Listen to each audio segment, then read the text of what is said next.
바로 어거스틴이 방탕한 삶을 살 때 받아 읽으라 라는 말씀을 듣고 핀 말씀이 바로 이 로마서 13장 말씀이고, 이 말씀을 통해서 회심을 하는 큰 사건이 있었던 정말 놀라운 말씀입니다. 오늘 이 말씀을 듣는 우리에게도 하나님의 만지심과 또 치유하심의 은혜가 있기를 주의 이름으로 축복합니다. 지난 주일 로마서 13장 7절까지 살펴보았는데요, 그리스도인이 바쳐야 할 세금을 바치고 존경할 권세에 존경하고, 이런 말씀을 하시면서 이제 오늘 이 8절 말씀을 이어주고 있습니다.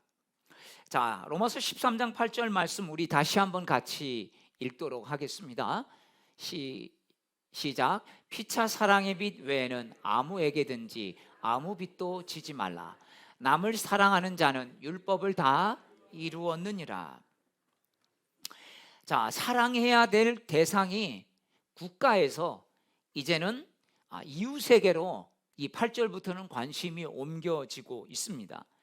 자, 여러분, 그리스도인들은요, 나라와 마을과 내가 속한 회사와 공동체 안에서 자기 역할을 잘 감당하며 살아가야 하는, 여러분, 사명자인 것을 우리는 기억해야 할 것입니다. 우리가 세상을 살아가면서 져서는 안 되는 빚들이 있습니다.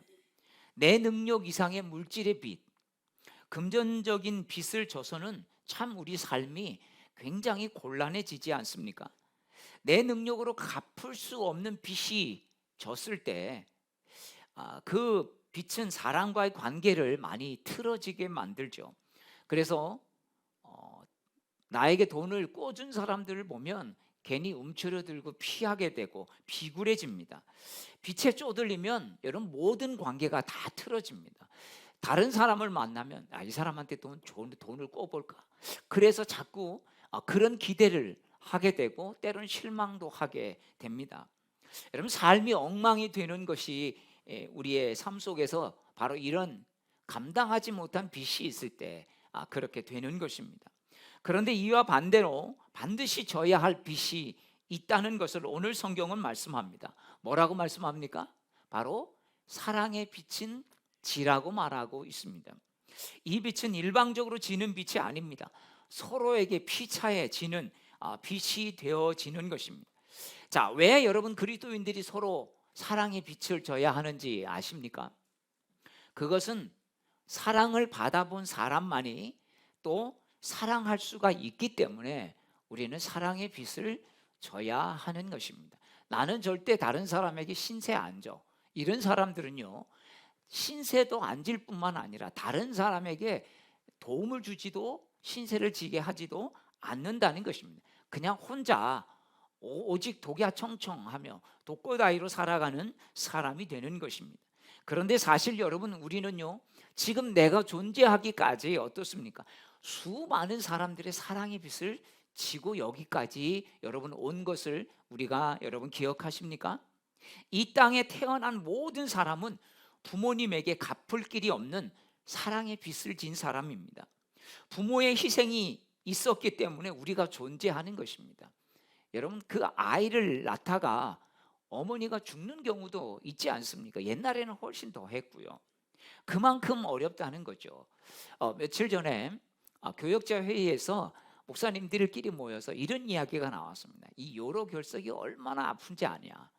그러면서 어느 목사님이 요로 결석이 정말 애 낳는 것보다 더 아프다. 그래서 제가 웃으면서 그랬습니다. 아니, 목사님 애도 안 낳아보면서 어떻게 애 낳는 것보다 더 아프다고 하십니까? 애도 낳아보고 요로 결석도 걸려본 사람이 어떤 게 더 아픈지 말할 수 있지 않겠습니까? 그랬더니 옆에 있는 목사님이 제 아내가 2개 다 했습니다. 남자들은 절대 경험할 수 없는 거죠. 그러면서 그 목사님이 그래, 애 낳는 게 조금 더 아프다고 그럽니다. 그렇습니다. 정말 애 낳다가 죽을 정도의 여러분 그런 고통이 있는 걸 보면 애 낳는 고통이 얼마나 클지 우리는 아무리 설명해줘도 모른다는 거죠. 그냥 막연하게만 알고 있을 뿐입니다. 그렇습니다. 우리는 그만큼 부모의 희생적 사랑과 아픔, 그래서 저도 애를 낳아보진 않았지만 아버지로서 보면, 야, 하나님께서 왜 부모가 되게 하시는지를 압니다. 야, 내가 자식일 때는 몰랐던 부모가 되어 보니까 얼마나 많이 기다려야 되고 얼마나 많이 또한 인내해야 되고, 물론 자녀들도 그렇게 말하겠죠. 우리는 뭐 그럼 뭐 안 기다렸나 이렇게 말할 수 있을 것입니다. 여러분, 그 어떤 것으로서도 그 사랑을 갚을 수 있겠습니까? 딱 갚을 수 있는 게 있다면 바로 내리사랑이죠. 그가 부모가 되어서 또 자식을 낳아 보면서 그 자식에게 사랑을 갚는 것일 것입니다. 또한 우리보다 먼저 이 세상을 산 사람들에게 우리는 참 많은 빚을 졌습니다.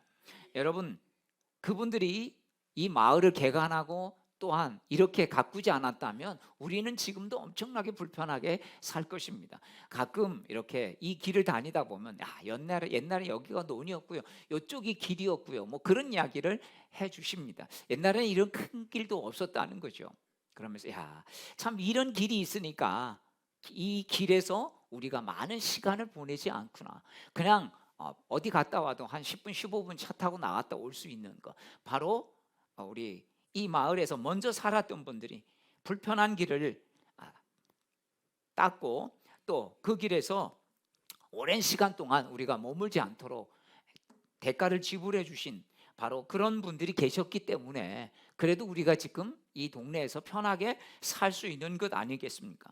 이것만이겠습니까? 목숨 걸고 이 나라를 지켜준 선조들이 있지 않았다면 지금 우리는 바로 존재할 수 없을 것입니다.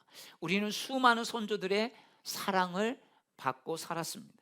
무엇보다 우리는 하나님의 사랑을 입은 빚진 자인 것을 우리는 기억해야 할 것입니다. 독생자 아들을 우리에게 주실 뿐만 아니라 우리를 구원해 주시고 하나님의 자녀 삼아 주셨기 때문입니다. 여러분도 마찬가지지만 하나님이 내 인생 속에 나타나셔서 개입해 주시지 않았다면 내 인생이 어떻게 됐을까? 참 그런 생각을 해보게 됩니다. 내가 어떻게 지금까지 이렇게 살 수 있었을까? 참 많은 고비고비마다 넘어가게 하시고 인내할 힘을 주시고 여기까지 온 것, 이게 다 주님의 은혜다. 여러분, 이게 저의 고백이고 여러분의 고백이 아니겠습니까? 이처럼 우리는 하나님께 큰 빚을 진 자입니다. 내가 만약에 예수 믿지 않았다면 지금 내 삶이 어떠했을까? 여러분, 돌아보면 정말 끔찍합니다. 그렇게 고백하는 사람들이 많이 있습니다. 여러분, 우리가 때로는 몰라서 그렇지 내가 아는 하나님의 은혜뿐만 아니라 내가 모르는 하나님의 은혜도 얼마나 많이 있는지 모르는 것입니다. 우리는 우리가 받은 그 사랑을 빛으로 여기고 살면요, 우리 삶이 어떻게 될까요? 나는 나 혼자 성공한 것처럼, 나 혼자 내가 똑똑해서 내가 노력해서 여기까지 온 것, 그렇게 교만하고 그렇게 살아갈 수 없다는 것입니다. 그렇습니다. 여러분, 신앙은요, 주님의 사랑을 알고 그 사랑의 빛을 가지고 이제는 내가 주님을 위해서, 그리고 우리 그 주님의 사랑 때문에 이웃에게 정말 그 빛을 갚아가는, 여러분, 그런 삶을 살아가는 것, 이게 여러분 신앙이라고 하는 것입니다. 믿는다고 하면서도 하나님의 사랑을 교리로만 아는 사람은 어떻습니까? 하나님의 사랑을 실감하지 못하는 거죠. 나는 하나님께 사랑받은 게 없어. 내가 예수 믿은 지 20년 30년 됐는데 나는 잘 모르겠어. 여러분, 이런 사람도 분명히 있습니다. 어느 목사님께 교회 충성스러운 집사님 한 분이 찾아왔습니다. 목사님, 우리 아들이 참 너무 힘들게 합니다. 우리 아이들을 위해서 기도해 주시고 우리 아들에게 관심을 가져주시고 좀 한 번만 만나 주시면 좋겠습니다. 그래서 이 목사님의 아들을 만났습니다. 그런데 정말 대화하기도 힘든 청년이었고 예쁜 구석이 하나도 없는 것입니다. 이미 예상한 이 집사님은 그 다음에 목사님을 또 찾아왔습니다. 그러면서 이렇게 이야기합니다. 목사님, 제 아들 보시고 참 한심하죠. 쳐다보고 싶지도 않죠. 정이 갑자기 뚝 떨어지죠. 그런데 목사님, 제 아들 보기 어려우시면 저를 봐서라도 제 아들을 위해서 기도해 주시고 관심을 가져 주십시오. 그 아이는 제가 사랑하는 아들이니까요. 이 목사님이 집사님의 이 말을 듣고 하나님도 우리에게 이렇게 말씀하시는 것을 생각해 보게 되었다는 것입니다. 야, 너 그 사람 보기 싫거든. 나를 봐서라도 그 사람 좀 예쁘게 봐줘. 왜냐하면 걔도 내가 사랑하는 내 자녀니까. 내 사랑하는 딸이야. 너가 보기에는 좀 이상하게 보이지? 그렇지만 아무리 고약하고 그래도 걔는 내가 사랑하는 내 딸이야. 그러니까 나를 봐서라도 좀 예쁘게 봐주면 안 되겠니? 이렇게 그런 마음이 느껴지더라는 것입니다. 여러분, 목사님이 이 집사님 봐서라도 정말 이 집사님의 아들을 예쁘게 봐줄 수 있을까요? 예, 그렇죠. 왜냐하면 집사님을 그만큼 사랑하고 아끼니까 그 마음을 가지고 그 아들도 그렇게 위해서 기도하고 대하려고 분명히 할 것입니다. 여러분, 하나님의 사랑을 아는 만큼 여러분 사랑할 힘이 주어진다는 것, 여러분 아멘이십니까? 그렇습니다. 은혜가 없으면요, 우리는 그냥 상황과 환경 때문에 내 본성이 나올 수밖에 없습니다. 그러니까 내 그냥 자연스러운 모습이 나오는 것입니다. 내 안에 예수님이 인식되어질 때, 예수님이 내 생각 속에서 개입하실 때 우리는 예수님의 말씀대로 그대로 그래도 컨트롤이 되고, 그래도 그래, 내가 예수님 때문에 이러면 안 되지. 그래, 예수님 봐서라도 내가 저 사람을 저렇게 대해. 여러분, 이렇게 된다는 것입니다. 자, 오늘 성경은 우리와 우리 이웃들에게 궁극적으로 필요한 것이 무엇인지 말씀합니다. 우리 10절 말씀을 같이 읽겠습니다. 시작. 사랑, 이웃에게 악을 행하지 아니하나니 그러므로 사랑은 율법의 완성이니라. 여러분, 9절에 보면요, 간인, 사름, 살인, 도둑질, 탐내는 것, 여러 가지 계명들이 쭉쭉 기록이 되어 있습니다.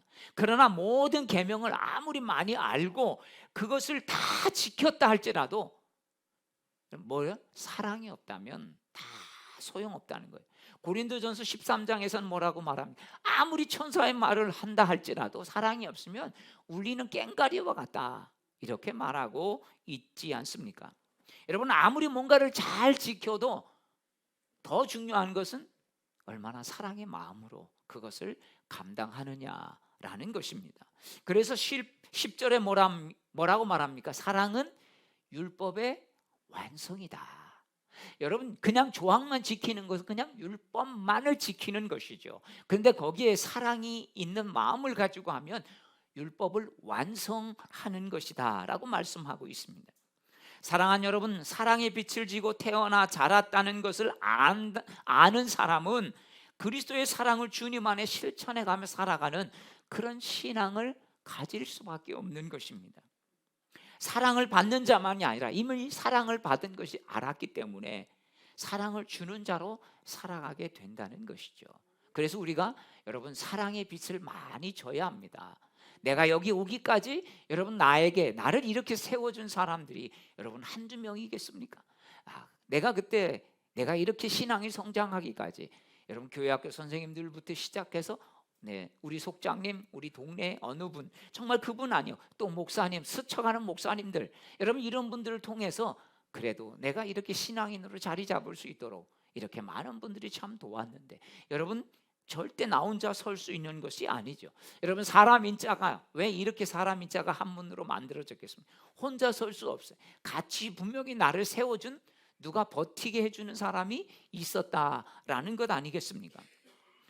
사랑의 핵심은 이웃에게 그래서 관심을 갖고 피해를 주지 않는 것입니다. 여러분, 우리에게 사랑이 없으면 미워하는 상대에게 어떻게 말합니까? 안 좋게 생각하고 좋지 않은 말들을 자꾸 쏟아낼 수밖에 없는 것입니다. 어떻게 보면 좋지 않은 일이 생겨서 저 사람 좀 혼전 났으면 좋겠다, 이렇게까지 앙심을 품을 수도 있는 것이죠. 힘이 있을 때는 그 힘으로 어려움을 주려고 하고, 내가 그 사람을 어떻게 할 힘이 없을 때는 어떻게 합니까? 마음으로 분을 품고 저주하면서 그 사람에게 그런 저주가 나타나기를 기대하는, 여러분 그런 마음으로 살아갈 수밖에 없습니다. 그런데요, 여러분 여기에서 보면 어떻습니까? 내가 그런 저주를 품고 악을 품으면 내가 먼저 병든다는 사실입니다. 내 마음이 절대 유쾌하지 않습니다. 여러분, 어떤 사람을 향해서 그런 좋지 않은 마음을 가지고 있을 때 나는 유쾌한 마음을 가지고 살아갈 수 없다는 이야기입니다.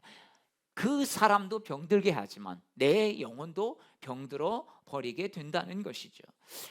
지난주에도 말씀을 드렸지만 여러분, 우리는 요한3서 2절 말씀, 내 영혼이 잘되고 범사에 잘됨 같이, 이렇게 말은, 우리는 영혼에 대한 관심은 적으면서도 여러분 내 모든 것이 잘되는, 범사에 잘되기만을 여러분 바라는 그런 육신적인 모습으로 살아가고 있지는 않습니까? 그래서 우리는 사랑하게 되면 어떻게 됩니까? 이런 마음들이 다 거쳐지는 것입니다. 그래서 율법의 방향이 잡히는 거죠. 왜? 하나님께서 그런 마음을 부어 주시기 때문입니다. 지키려고 억지로 지키는 게 아니라 그렇게 지켜지는 마음을 주님이 부어 주시니까 여러분 할 수 있게 되는 것입니다. 자, 11절 이렇게 말씀하죠. 11절 말씀입니다. 시작. 또한 너희가 이 시기를 알거니와 자다가 깰 때가 벌써 되었으니 이는 이제 우리의 구원이 처음 믿을 때보다 가까웠음이라. 여러분, 시기를 알거니와, 어떤 시기를 안다는 것입니까? 하나님의 때, 그 시간을 안다는 것입니다. 여러분, 사실 인생은요 시간이라고 말할 수 있습니다. 우리가 인생을 관리하는 것은요 시간을 관리하는 것이다 라고 말할 수 있습니다. 시간 관리를 잘하는 사람은요 인생 관리를 잘하는 사람이 되는 것입니다. 따라서 시간의 중요성을 깨닫는 것, 그래서 시간이 금이고, 여러분 시간이 금인 거죠. 왜? 돈보다 시간이 더 중요하게 여기는 사람들이 있습니다. 따라서 시간의 중요성을 깨닫는 것이 바로 이게 지혜고, 어떻게 살아야 할지 이 시간 속에서 이게 분별력이 되는 것이 아니겠습니까? 그런데 여기 시기로 번역되는 단어가 있습니다. 우리가 잘 아는 카이로스죠. 여러분, 카이로스는 그냥 흘러가는 시간이 아닙니다. 그 흘러가는 시간을 히라빈들은 크로노스라고 했고요, 그 흘러가는 시간 속에 어느 하나님의 역사한 그 한 점, 그때, 그게 바로 카이로스죠. 어떤 한 순간, 하나님이 역사하시는 그 순간, 인간이 임의로 정하거나 조절할 수 없는 그 시간, 그게 바로 때입니다. 카이로스죠. 철저하게 하나님에 의해 결정되어지는 시간이죠. 많은 사람들은 그렇게 착각합니다. 내 시간 내 마음대로 쓰지 뭐 어떻게. 여러분, 자기 시간을 자기가 통제하는 사람은 정말 대단한데요, 그럴 수 있는 사람이 거의 없다는 것입니다. 예를 들어서 여러분, 내일 점심 약속이 있습니다. 그런데 갑자기 뭔가 일이 터진 거예요, 내 삶 가운데. 그러면 아무리 그 약속이 중요하도 그 약속을 지킬 수가 우리는 없다는 것입니다. 겨우 지킨다면 저녁으로 바꿀 수는 있겠죠. 여러분, 어떤 사람은 오늘 만나기로 했는데 그 사람이 오다가 교통사고로 죽었습니다. 이처럼 우리는 내가 시간을 결정하고 쓰는 것 같지만 쓸 수 있는 것 같은데 그렇지 않다는 것입니다. 여러분, 믿음은요 이 카이로스, 하나님의 때를 분별하는 것입니다. 흘러가는 시간 속에 어떤 순간순간 중요한 시간들은 우리가 결정할 수 없다라는 거죠. 다 하나님의 때에 하나님이 하신다는 것입니다. 그러면 어떻게 합니까? 그 하나님의 때를 아는 사람은요 그 카이로스에 순종하는 힘이 생기는 것입니다. 믿음의 사람은 내가 원하는 대로 되지 않아도, 그래서 하나님의 때가 있음을 알고 안달복달하지 않고 기다릴 줄 안다는 것입니다. 원망과 불평으로 그 시간들을 보낼 때 이 믿음의 사람은 하나님의 때를 묵묵히 기다리면서, 여러분 더 하나님이 준비하게 하시는 게 뭔지를 찾아서 여러분 그것을 감당하게 되면 나중에 어떻게 고백합니까? 그때 하나님이 그렇게 하셨다라고 고백할 수 있는 것입니다. 여러분, 예수님을 한번 보십시오. 겟세마네 동산에서 왜 이 땀방울이 핏방울이 되도록 기도하셨겠습니까? 오직 하나님의 관심은, 오직 예수님의 관심은 하나님이 언제 십자가를 지게 하시는지, 언제 이제는 사역을 내려놓고 이제 하나님의 구원의 완성을 위해서 십자가를 져야 하는지, 그 때를 예수님도 몰랐던 것이죠. 그래서 그 때를 알기 원하셔서 계속 시간만 되시면, 아니 일부러 시간을 내서라도 여러분 가서 기도하셨던 것입니다. 그래서 그런 기도를 겟세마네 동산에서 하죠. 할 수만 있거든 이 잔을 내게서 옮기시옵소서. 근데 이 기도로 끝나지 않습니다. 그러나 내 뜻대로 마옵시고 아버지의 뜻대로 되길 원합니다. 여러분, 아버지의 뜻이 뭡니까? 내가 원하는 것과 다른 그 어떤 때라도 제가 순종하겠습니다 라고 하는 것이죠. 예수님의 기도는 하나님의 때 카이로스를 확인하는 그런 절차를 밟고 있었던 것이죠. 여러분, 마찬가지로 하나님의 때, 그래서 우리는 바로 그 때를 기다리는 것입니다. 그 때, 어떤 때를 의미합니까? 구원이 처음 믿을 때보다 가까이 왔다, 이렇게 오늘 성경은 분명히 말씀하죠. 여러분, 이 구원은 종말의 때를 말합니다. 종말에는 우주적 종말이 있고 개인적 종말이 있습니다. 즉 이제 세상이 망하는, 하나님의 심판이 임하는 때가 있고, 우리가 이 땅의 삶을 이제 정리하고 하나님 앞에 갈 수밖에 없는 그 시간, 그 때가 있다는 것이죠. 그래서 우리는 각자 개인적인 종말, 죽음을 준비해야 하는 것입니다. 왜냐하면 우리 모두는 누구도 예외 없이 이 땅을 떠나서 이제 하나님 앞에 서야 되는 때가 다 있기 때문입니다. 다만 시간의 차이일 뿐이죠. 먼저 태어났다고 먼저 가는 것도 아니고, 여러분 늦게 태어났다고 해서 늦게 가는 것도 아닙니다. 이 순서는 아무도 모릅니다. 하나님만 아시는 것이죠. 젊다고 나는 아직 시간 멀었어, 예수를 전하다 보면 난 죽을 때쯤 예수 믿을게요, 이렇게 말하는 분들이 있습니다. 우리가 죽을 때를 어떻게 알겠습니까? 누구나 80, 90까지 다 살 수 있는 것도 아닌 것입니다. 전에 신방 갔는데 어린이 안병동을 우연히 제가 지나가다가 초등학교 1학년도 채 안 돼 보이는 아이가 머리가 없고 이 마스크를 쓰고 링거를 꽂고 이거를 끌고 가는데 참 마음이 안타까웠습니다.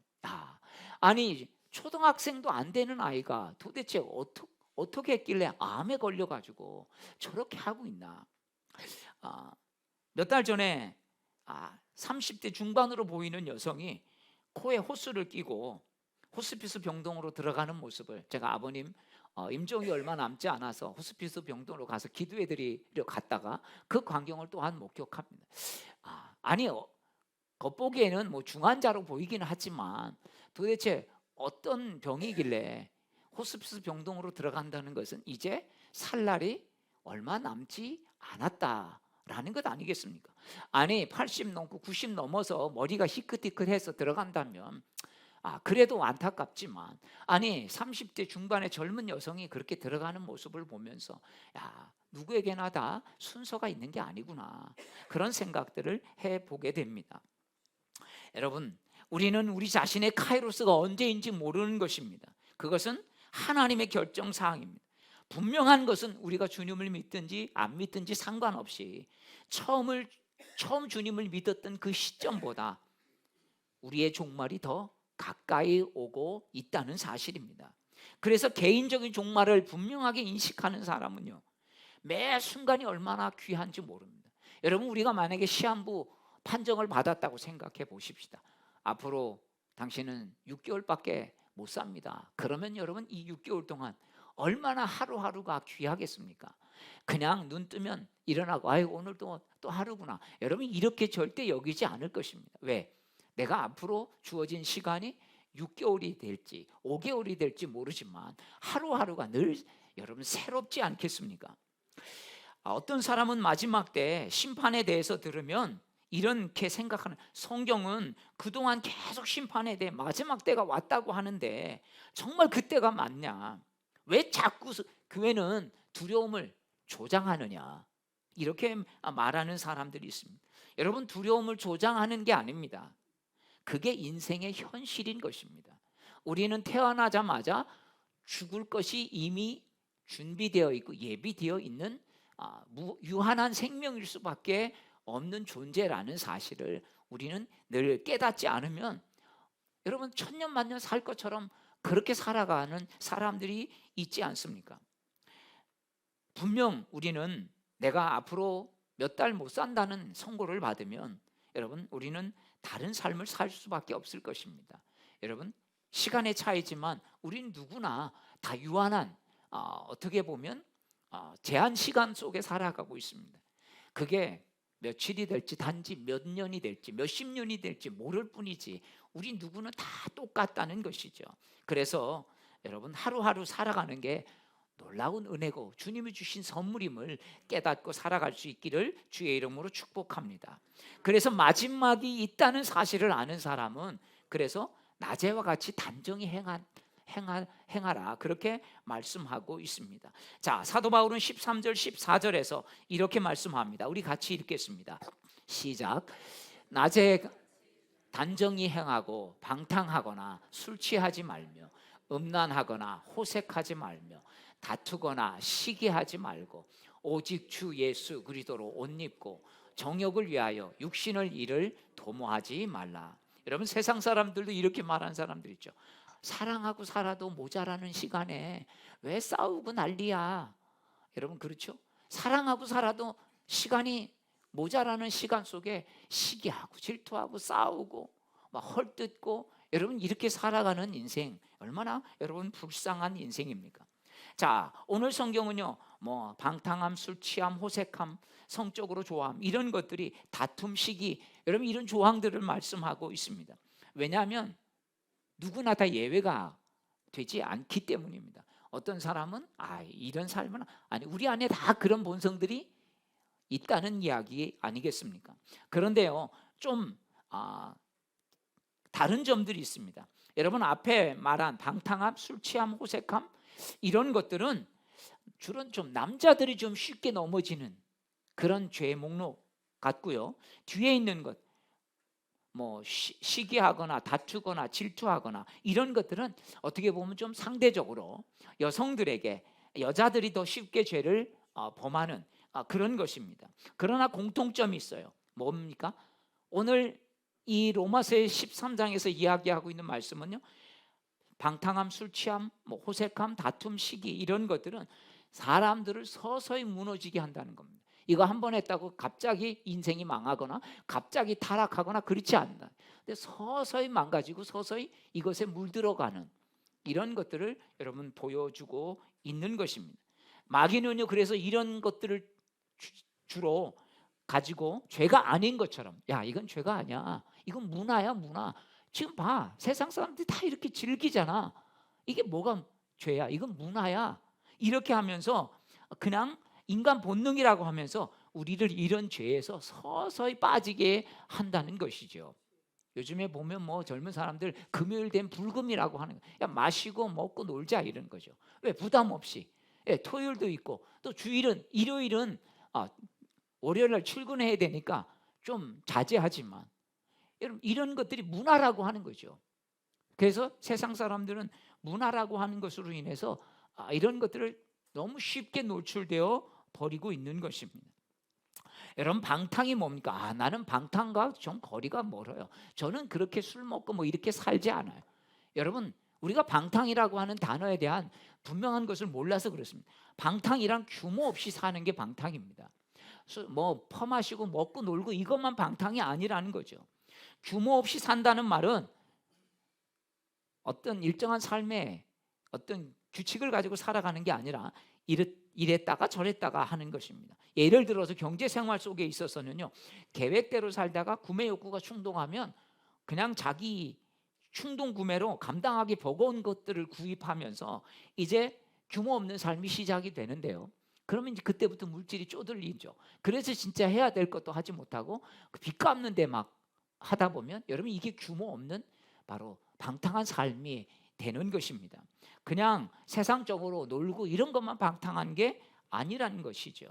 갑자기 수입이 늘지 않는 이상 계획되지 못한 것으로 인해서 다음 달 것까지 막 미리 땡겨도 쓰고, 시간도 마찬가지죠. 해야 될 것 하지 않고 자기 좋은 것만 하다 보면 여러분 이게 게으른 것입니다. 나는 그래도 할 거 다 해. 그런데요, 정말 해야 될 것을 하지 않는 이게 여러분 게으름인 것을 볼 수 있습니다.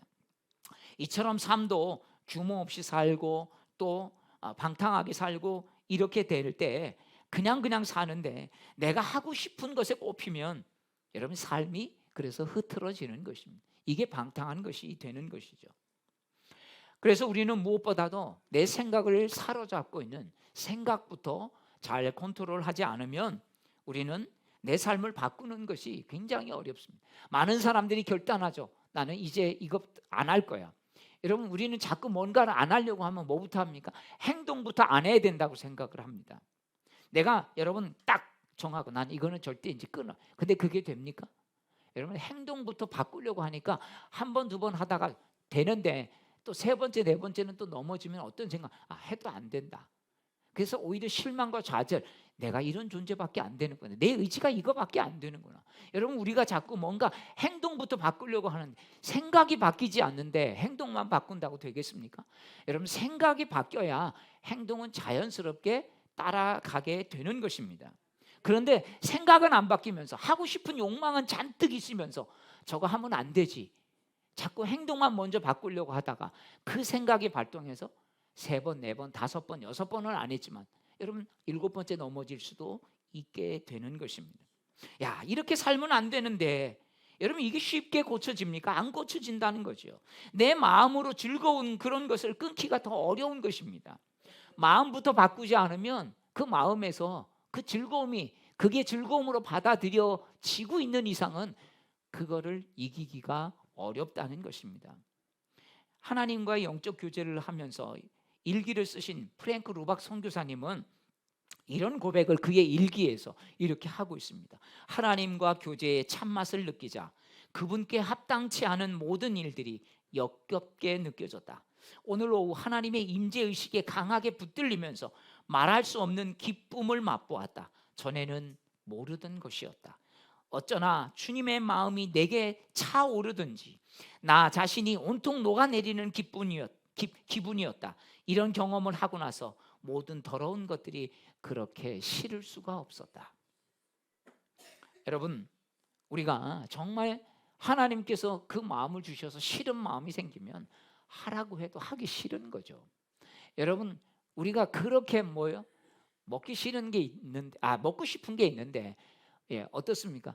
우리 입맛에 그게 쓰게 느껴지면 여러분 그거를 먹다가도 뱉어내고 말 것입니다. 여러분, 아무리 우리가 의지로 하는 것, 내 의지는 한계가 있습니다.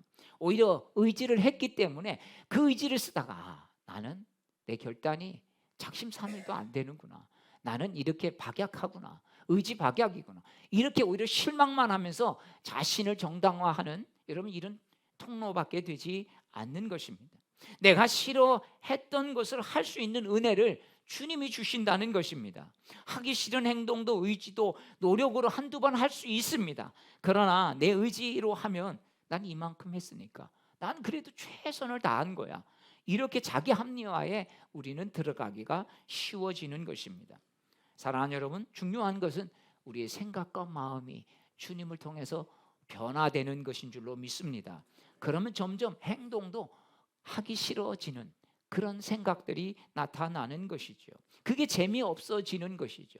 그래서 우리는요, 여러분, 내가 뭔가를 하고 안 하고 자꾸 그래야만 내 삶이 바뀐다는 여러분 이런 생각이 아니라 내가 누구인지, 내가 정말 하나님의 자녀고 내가 그리스도인인데 이런 것 존재가 분명해질 때 여러분 우리의 삶이 통제가 될 수 있다는 것입니다. 로마서 13장 13절은 그래서 낮에와 같이 단정히 행하고 이렇게 말씀하고 있습니다. 여러분, 낮에는 잘 보이지 않습니까? 여러분, 잘 보이는데 누가 나쁜 짓 하는 사람이 있습니까?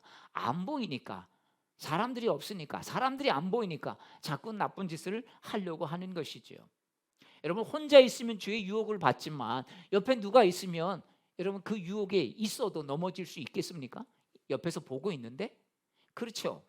절대 넘어지지 않을 것입니다. 그런데 여러분, 우리 옆에 누가 있다고 인식한다면 우리는 어떻겠습니까? 나와 함께 계시는 주님이 계시는데, 내 안에 주님이 계시는데, 여러분 이것을 우리가 늘 인식한다면, 주님께서 우리를 지켜보고 계신다라고 하는 것을 인식한다면, 그래도 우리 유혹 가운데 또 시련 속에서 우리 자신을 잘 지켜낼 것을 여러분 기억해야 할 것입니다. 그렇습니다. 바로 14절 말씀처럼 우리 같이 읽겠습니다. 14절입니다. 시작. 오직 주 예수 그리스도로 옷 입고 정욕을 위하여 육신의 일을 도모하지 말라. 여러분, 주 예수 그리스도로 옷 입어라, 이렇게 말씀합니다. 여러분, 정장을 입지 않으면 들어갈 수 없는 레스토랑이 있습니다.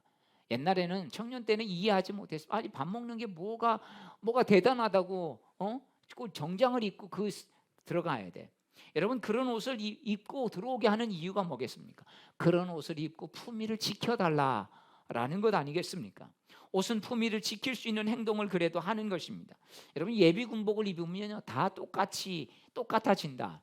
심지어는 이렇게 말하는 개가 된다 이런 말이 있습니다. 여러분 예비 군복이 그 자체가 어떤 힘이 있거나 마술적인 힘이 있어서 그러겠습니까? 아닙니다.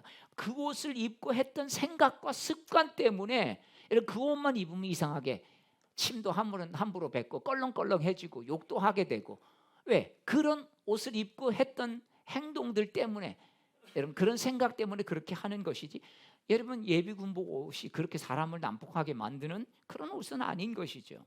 그렇습니다. 마찬가지로 우리가 그리스도의 옷을 입고 신앙의 옷을 입고 있다라는 사실을 인식한다면 우리는 바로 주님 안에서 우리의 마음이 지켜질 수 있다는 사실입니다.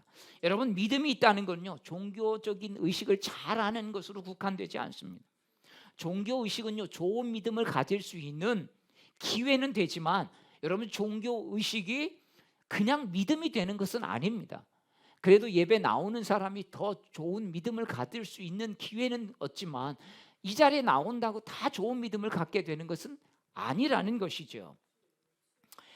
그렇습니다. 마찬가지로 우리도 그리스도로 옷을 입은 사람인데 결국 우리의 자세는 결국 어떻습니까? 내가 그리스도의 자녀인데 그리스도로 옷 입었는데 세상 사람들은 내가 그리스도인 걸 아는데 내가 내 삶을 통해서 예수님을 욕보일 거냐 아니면 예수님을 높이느냐 내가 어떤 모습으로 살아가느냐 여러분 우리 자신을 보면 여러분 두려워지는 것입니다.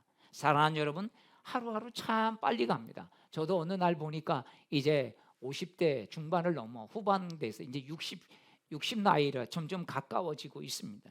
시간이 참 어떨 때는 일주일이 금방 가. 어느 숨 몇 번 쉬고 나니까 금요일이고 토요일 같습니다. 여러분 거울을 보면 내가 언제 이 나이까지 살았나 여러분 그런 생각을 하지 않습니까? 우리 모두가 언젠가 주님 앞에 서야 합니다. 내 때가 다 지나가기 전에 우리는 늘 주님 앞에 설 날을 되새기며 살아가야 할 것입니다. 여러분 여인이 자궁에 어떤 생명이 들어오면요 입덧이 일어납니다.